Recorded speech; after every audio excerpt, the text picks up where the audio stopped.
Imagine this. A golden girl, the heir to a massive, unimaginable fortune, is found dead, shot point blank through the head while sleeping in her luxury cabin on her own honeymoon.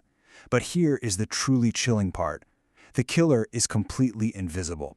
They struck on a small enclosed riverboat, somehow slipping through the shadows without a single witness. And the only two people on Earth with an actual motive to want her dead? Well, they have absolute, airtight, medically verified alibis. Today, we're looking at one of the most brilliant, perfectly executed crimes ever conceived. Let's break it down, clue by impossible clue. Now, in this explainer, we aren't just looking at your standard run-of-the-mill mystery. This is Agatha Christie's masterpiece, Death on the Nile, and it plays out like a gripping psychological documentary of toxic love, extreme greed, and brutal betrayal. The whole thing takes place entirely on the SS Karnak as it drifts down the dark, isolated waters of the Nile. And the people trapped on this boat, they aren't just innocent tourists. They are a literal powder keg of dark secrets. When the pressure finally builds, the explosion is deadly. To understand the murder, we have to look at the explosive conflict at the very center of it all. On one side, we have Lynette Ridgway. She's 20, gorgeous, and commands an immense fortune. She literally has everything. On the exact opposite side is Jacqueline de Belfort, her oldest friend. Jacqueline has had terrible luck. She lost her own fortune, but she had one thing she truly, deeply loved, her fiancé, Simon Doyle.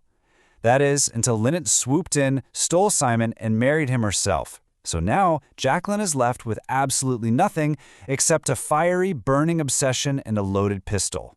As you can guess, the tension here is suffocating. Jacqueline utterly refuses to let the newlyweds go.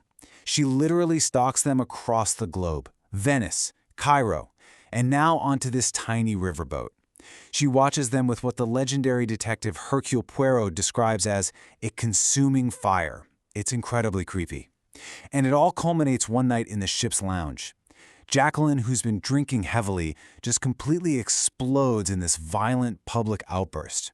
She pulls her gun, screams that she would rather kill Lynette than see her with Simon, and fires. She actually shoots Simon right in the leg. Okay, so here is where the mystery hooks you, because that shooting creates a completely impossible timeline. Check this out. At exactly midnight, Jackie shoots Simon.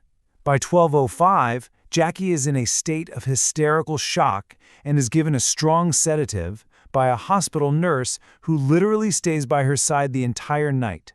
By 12:15, Simon is bleeding heavily and is being tended to by a doctor who also doesn't leave his side, yet at 1 a.m., Lynette Doyle is murdered in her bed. How? The two prime suspects, the jilted ex and the potentially greedy new husband, are completely immobilized under strict medical supervision. The very next morning, Lynette is discovered dead. And right above her body, smeared onto the wall in actual blood, is a massive letter J. I mean, it's glaringly obvious, right? It screams that Jacqueline did this. But Poirot is a genius, and he immediately realizes this is a total frame-up. The killer left a clue that is just way too perfect, knowing full well that Jacqueline had been publicly threatening Lynette. But if the J is a lie and Jacqueline was heavily sedated, who actually pulled that trigger? Well, Poirot rapidly widens the suspect pool, and we quickly realize the SS Karnak is practically overflowing with people who had a fantastic reason to kill the Golden Girl. You've got Andrew Pennington, her American trustee, who is secretly embezzling her massive fortune and is absolutely desperate to stop her from uncovering his crimes. You have Tim Allerton, who is hiding a secret double life as a high society jewel thief.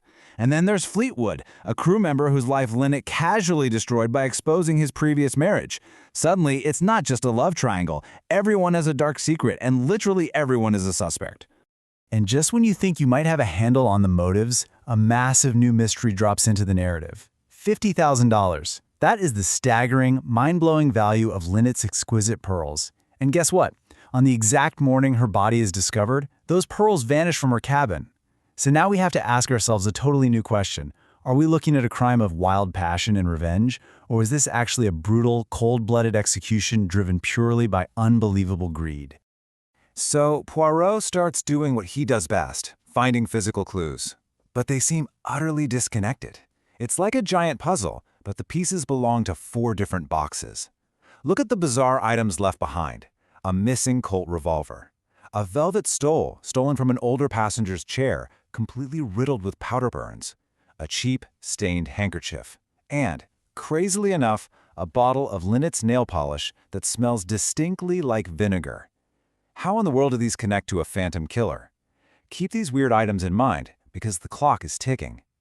Because, guys, the killer isn't done. The nightmare on this boat escalates rapidly.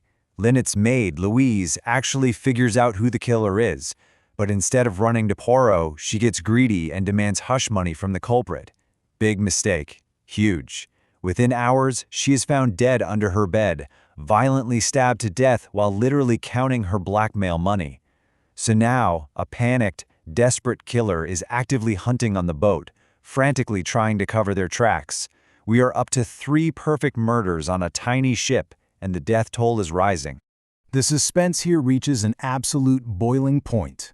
An eccentric passenger named Mrs. Otterbourne actually sees the killer leaving the maid's cabin. She comes running straight to Poirot and Simon Doyle, bursting into the room. She points her finger, shouting, "I saw the man who went into the cabin." But before the name can even leave her lips, bang! She is executed mid-sentence by a stolen revolver fired through the open cabin door. The killer drops the gun and just vanishes into thin air. It is wild. Which brings us to the ultimate mind-bending question. The boat has been thoroughly searched. The timelines have been rigorously checked. How does a phantom killer execute 3 flawless, brutal murders right under the nose of the world's greatest detective? Who has the motive, the flawless opportunity, and the sheer ruthless nerve to pull this off while absolutely everyone is watching? The answer to all of this lies in a brilliant, totally twisted concept known as the two-handed alibi. Poirot realizes that looking for just one killer is the trap. The crime isn't a solo act, it's a conspiracy. 2 perpetrators working in absolute, chilling synchronization to create flawless alibis for each other through perfectly timed deception. It wasn't just a sudden, opportunistic murder. It was a highly choreographed theatrical performance. Let's pull back the curtain and break down the illusion. First, you have the distraction. Jacqueline's totally unhinged public breakdown wasn't a loss of control, it was a carefully memorized script. She needed every single person's eyes glued to her. Meanwhile, you have the execution. While everyone is busy dealing with an armed, hysterical Jacqueline, her co-conspirator has exactly a 2-minute window to sprint silently down the deck, commit the murder, and return before anyone notices. And that co-conspirator? It was Simon Doyle. So here is the exact step-by-step choreography of how they pulled off the impossible. Step 1. Jackie fires at Simon, misses intentionally, and kicks her gun under the sofa where no one can grab it. Step 2. Simon falls, pressing a handkerchief soaked in red ink, which they kept hidden in that vinegar-smelling nail polish bottle, to his leg, faking a gunshot wound. While Jackie is dragged away by the panicked crowd, Simon is left alone for exactly 2 minutes. Step 3. He grabs the gun, sprints in his stocking feet to Whodunit's cabin, and shoots her dead. Step 4.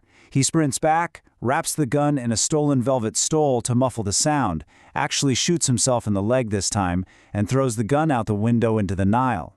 Boom. The alibi is sealed forever. But why go through all this? Sure, Simon wanted Whodunit's money, but Jacqueline, she didn't care about the fortune at all. Poirot uncovers the incredibly dark psychology behind the mastermind. Jacqueline wasn't acting out of greed, but out of a toxic, all-consuming devotion. She loved Simon beyond reason, beyond rectitude, and beyond pity. She knew Simon wasn't smart enough to pull off a murder for money on his own, so she, the brilliant, deeply obsessed lover, planned every intricate, bloody second of it to protect him and secure their future together. But as we know, a house of cards this complex always collapses.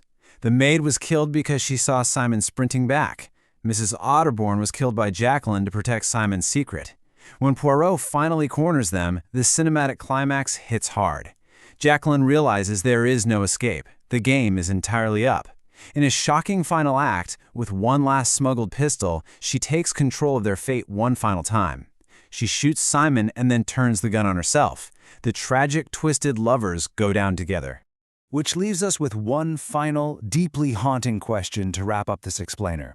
We've seen the absolute brilliance of the two-handed alibi, the extreme greed, the trail of blood on the Nile.